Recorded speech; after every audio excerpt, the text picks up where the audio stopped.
I have a killer unboxing for you today. Just gonna set this here. Ignore that for now.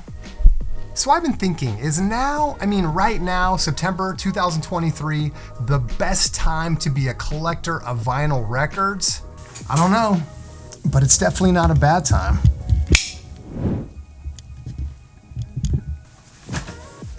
So, I have to admit, I have been spoiling myself a little bit lately. Just when I told myself I was gonna take a break from buying more records, I jump on the Numan website, and 2 days later, here they are. Man, I don't know if I should be happy or mad at myself. What the hell? No regrets, right?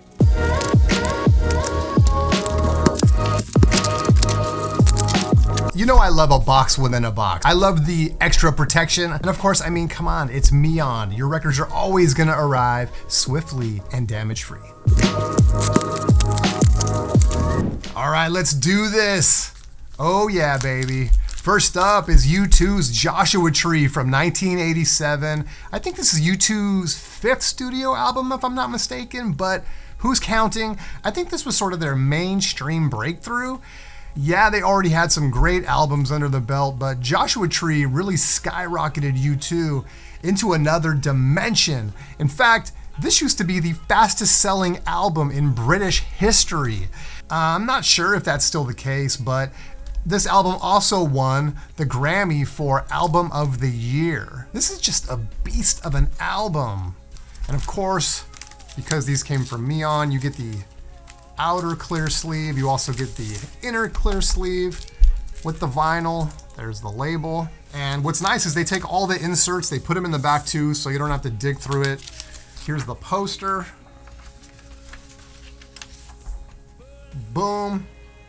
Awesome photography by Anton Corbijn, also of Depeche Mode fame, and the lyric sheet. All there. Beautiful, beautiful record. Love this record. Here we go. Duran Duran, 7 and the Ragged Tiger from 1983. I'm pretty sure this is Duran Duran's 3rd album, coming right after Rio. This record and Rio are my 2 favorite Duran Duran albums. By this point, Duran Duran was already a household name, one of the biggest bands in the world, and they just doubled down on this album. It's just so good.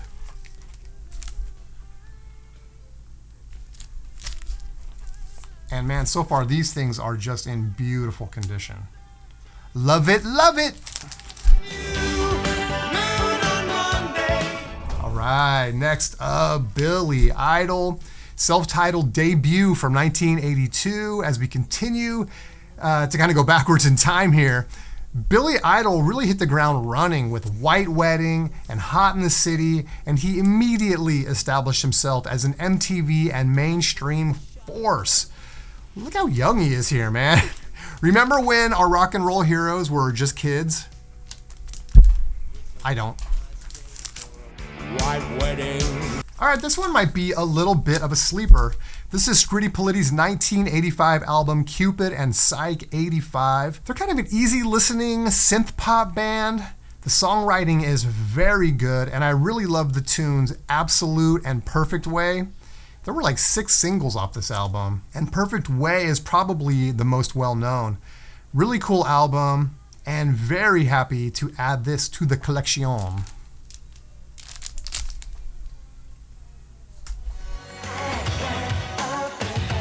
Okay, U2 again. This time it's Under a Blood Red Sky from 1983, I think. This is a fantastic album with great live versions of Gloria, I Will Follow, and Sunday Bloody Sunday. There was a time when it seemed like Sunday Bloody Sunday was the only video playing on MTV. My memory tells me that it was just playing constantly, but it's a cool video, although I probably haven't seen it in over 30 years. Under a Blood Red Sky, just a great album. The cool insert here. I guess this is the Obi strip. And then lots of Japanese writing, which I can't read. And your label.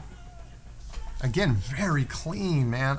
I know I've said it so much in the past, but I'm so impressed by Numan Records, man. They just really take care of you. straight from their warehouse and to your shelf. I mean, they're clean, they're in sleeves, they sound great, they look great. Just a beautiful thing. Sunday, bloody Sunday. Oh man. Here's Gary Numan's The Pleasure Principle from 1979. I remember hearing the song Cars for the first time as a little kid.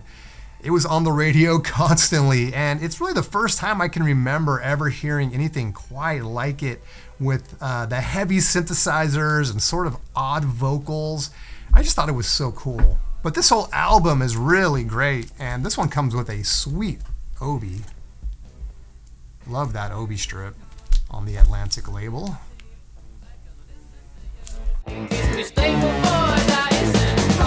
Oh, I have to confess, as much as I loved this kind of music beginning in high school, I was probably a few years late to the game, probably mid to late 80s when I came in.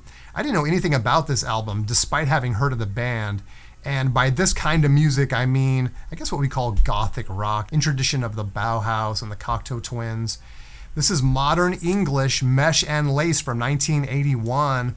And so I was literally just filling my Neon cart when I was looking up lists of the best records on the 4AD label, and this one popped up.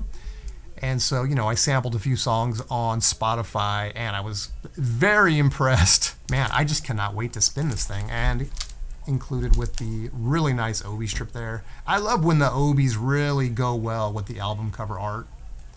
They kind of coordinate the colors and all that good stuff. There's the inner sleeve. Yeah, just a great album.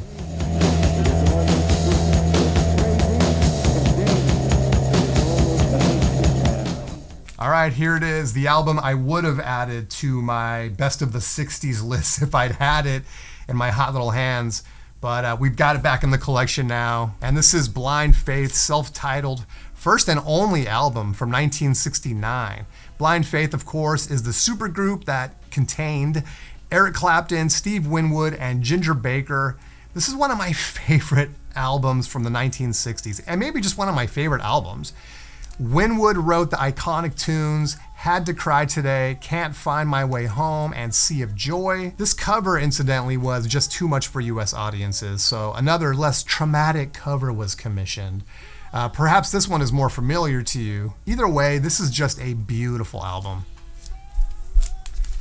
I better cover this up. Check out that Obi strip. So cool. I guess they did a whole series of Eric Clapton albums on the RSO label.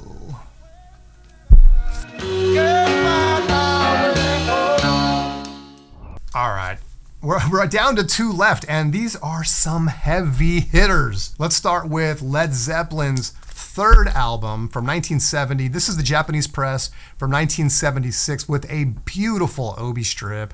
How is it that almost all of Zeppelin's albums are so damn good?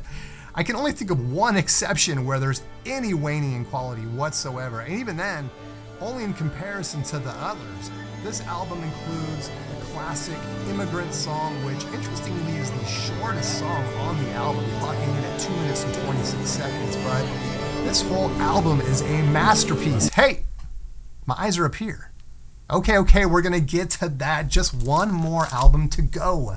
And last, but far from least, is an album that I've been holding out for a very long time. I haven't had this one in the collection for a few years. I wanted to wait, find a really nice copy in really nice condition, and finally one popped up on Neon, and I had to snag it. This, of course, is Led Zeppelin's debut album from January 1969. This is the 1976 Japanese press with a beautiful Obi strip. Probably my favorite Obi now in my collection. I just love that. Inner lyric sheet. These Japanese pressings from 1976 are just beautiful and sound fantastic. I mean, what else can I say about this album? This is the album that started it all. Check out the inner sheet here. Very cool. Trying to show you as much as I can. Here's the label.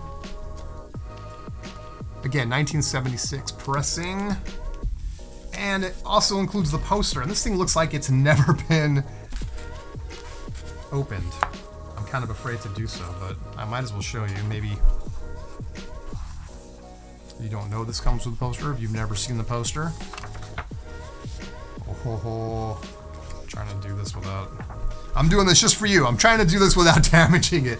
Man, this thing's huge. You probably can't see that very well, but there it is. Led Zeppelin poster from Led Zeppelin I. That's just beautiful. I'm so glad I held out, man. This is just so, so beautiful.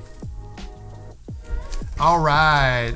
I want to thank Neon Records for sponsoring this video. When you're done watching, head over to neon.tokyo and enter promo code SPINS at checkout to save 10% on your vinyl records purchase.